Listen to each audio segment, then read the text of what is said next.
You have also seen I was homing to a water.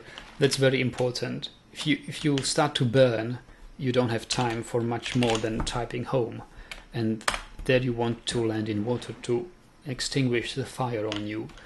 So that's just a safety measure, because I have died a lot of times, and I really have learned not to die and to avoid everything possible, to avoid all the dangers, just not to die.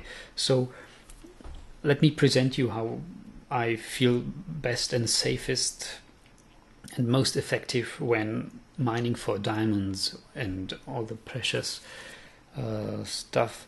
What really helps is if you have donated some money to the server, and you are in this donated list, so that you get some free gold blocks for that, spawned of course, and that's an exception allowed by KF Perin. For donators we spawn a certain amount of gold blocks, 1 gold block per 50 cent, and you get multiple homes, donated perks, is it? Yes, you get multiple homes, you get plus sign in the chat, and I think for really great sums of money donated, you may even get the magic carpets you see. You see me using sometimes this little feature you can get if you donate like $50 or more. Theoretically, I don't know whether it's still like that, but for a certain amount of time we had this. So donators have multiple homes, so you can have a home. I have home Nagi Road, as you saw. I have home Nagi Cave, which I override each time I proceed somehow with the mining and get back there. My default home is that water source there, and otherwise I have my home in Nagi Storage. Sklad is the Czech word for storage. So this is where I home normally.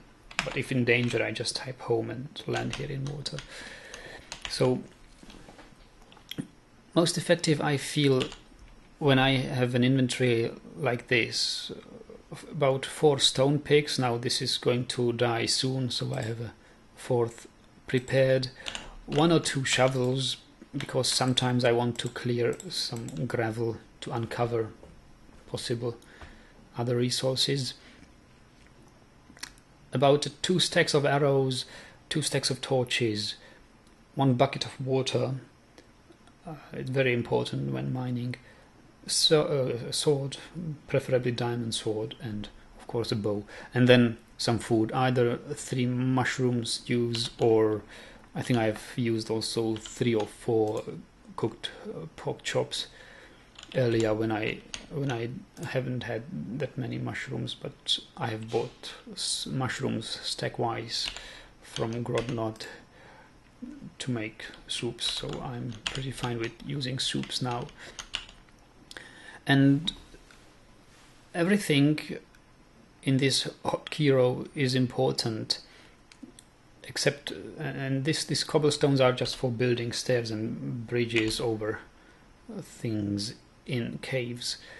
And I also like the fact that if you have the full hotkey row, you can just shift click things in your inventory to put them from the hotkey to your pocket inventory like this.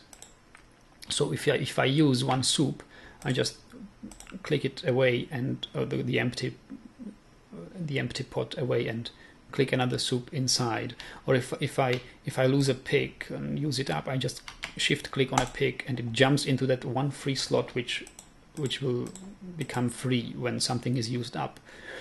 So this is just great for quick item manipulation in cave and during fights.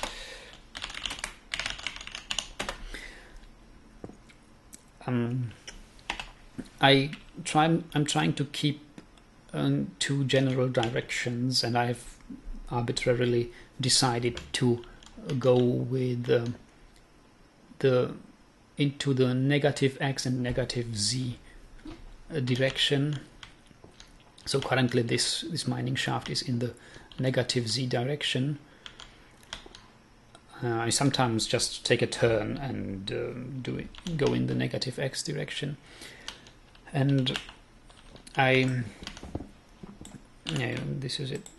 I mine for as long as I find something useful, and as you see, I'm mining on level 12. Diamonds are most frequent in between levels 6 and 16. And 12 is somewhere in the middle of them, and 12 is also the level where most lava lakes begin. When I mine like this, I always try to mine the lower block or the lower blocks first. You probably can't see much with this darkness, but I try to mine the lower blocks first, because in case there is lava, in case there would be lava, I wouldn't fall into it if I accidentally step forward, because the upper block is obstructing me to fall into the lava. So I have, it's just a safety precaution. Yeah, you see, it happens. It doesn't happen if you are not mining like this and pushing towards the blocks. This is the worst thing you can do, just mining and pushing towards the blocks you are mining, because sooner or later you will fall into lava this way. So yeah, that's why I mine the lower block first. And here we have water. And I usually mine as long as I find a cave, or with F3, until I see some mob spawned this low, because if there is mob this low, it means there is also a cave, and a cave is really the fastest means of uncovering a great amount of stone blocks, and possibly showing you some diamonds, as we have seen down there. I don't rush to get the diamonds. I really make first safe that there are no mob around. Take a look around, and this is why you have a bucket of water. Of course, we have to be trusted to place water, but many players are already. And yeah, I can just cover it up.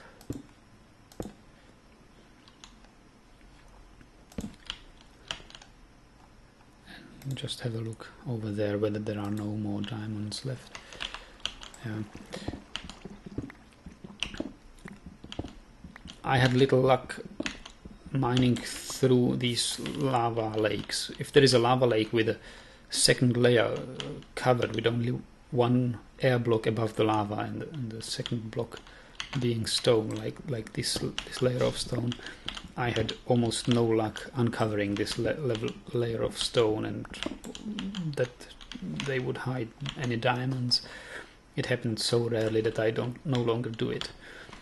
And of course, yes, these diamond blocks, they don't run away, do they? But still, this is why I have my iron pick. Yeah, in hotkey, different hotkeys for iron pick and for mining diamond and gold. Otherwise, I use stone tools. I know they are quite slow, but I have counted what would I have used up for using iron tools, and I don't like the sum of iron I would have used up already, or I would have to pay, or the costs I would have to pay for repairing the tools. For what I have mined, and that's about 18 double chests of cobble, I've counted that I would have used up more than 11 stacks of iron to make the iron tools for it, and I need iron really a lot for that project, so I'm glad to have that iron saved.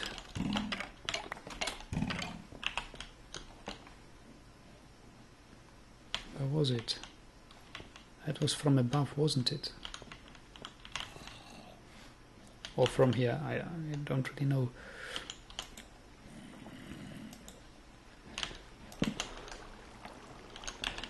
And I figured that because 11 stacks of iron, well, you mine really faster. That's true. It's about 30% faster mining. But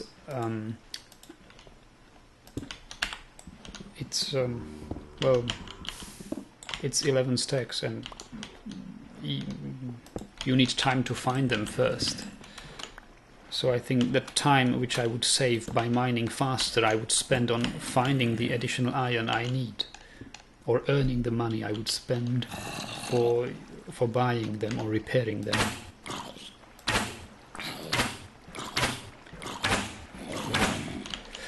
And I really use bow and arrow a lot, especially against zombies and creepers, because zombies are tough to melee, and I don't mind.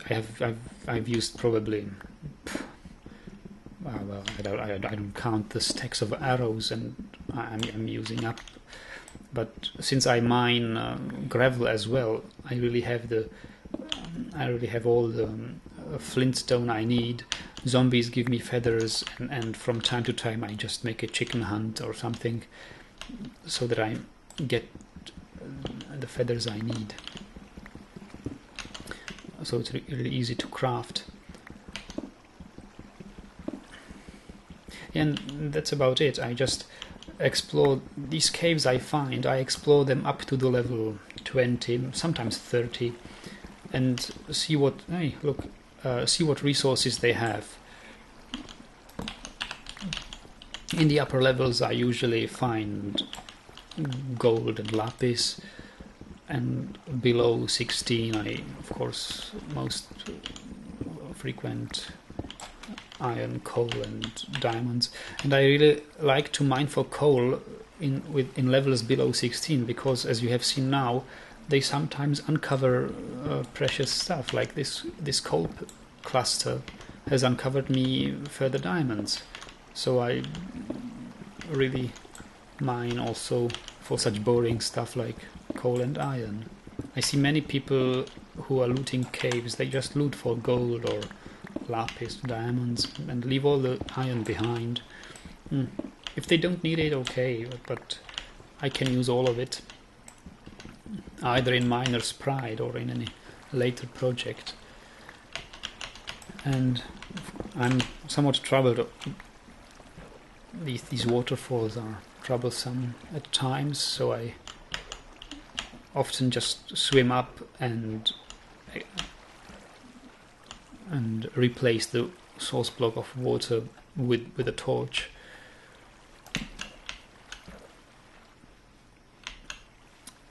Because they are so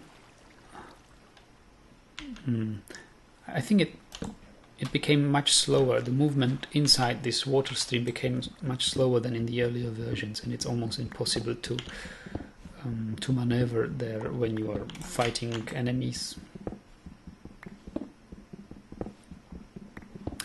My greatest diamond found was 9 diamonds in a cluster, and I don't think it was actually one cluster. I think it was just a lucky case where 2 clusters of diamonds just happened to be adjacent. So I think the best loot is actually a cluster of 8, what you can get in diamonds, and I've got that about 3 or 4 times during my whole diamond hunt here.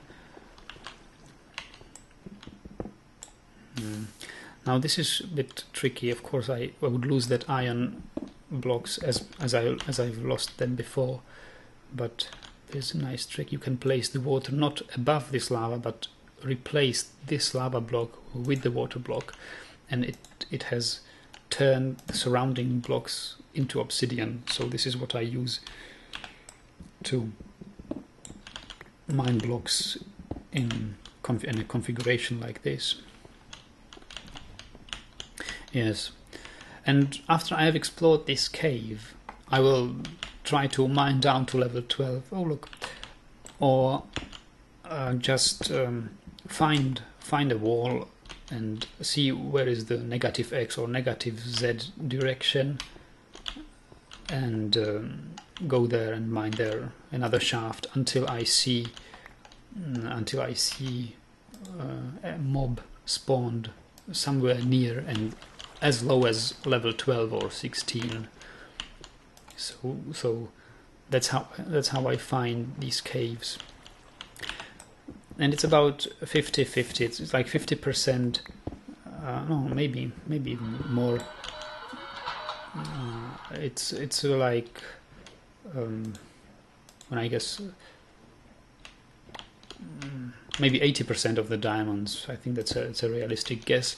80% of my diamonds I find in these caves, and the remaining 20% I find during mining shafts. Wow, that was lucky. I was quite stupid not to believe there wouldn't be lava underneath that diamond block. Yeah, and that could have been a great loss. So always, that's the rule I usually teach my helpers. If you mine diamonds, always assume that they have contact with lava, and really make sure to mine best all around them before mining them. Okay, so that's about all. I will still mine for diamonds, even though I don't think I really need many more. But if I get 2 stacks of diamond blocks instead of 1 stack of diamond blocks, I will be able to build a bigger house, and possibly a nicer house in Miner's Pride. And there is still nothing to do because 1.8 is still not coming out, and I wouldn't really want to start building anything here on this old map. So there's just nothing left to do on this map except for mining. So I will just use the time and mine for resources, just as I've mined this last week. So yeah, these are my best tips and best strategies of mining for diamonds and surviving fights.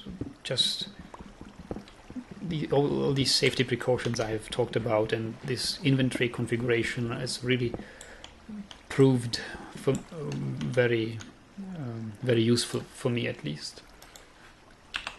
So thanks for watching, and see you next time.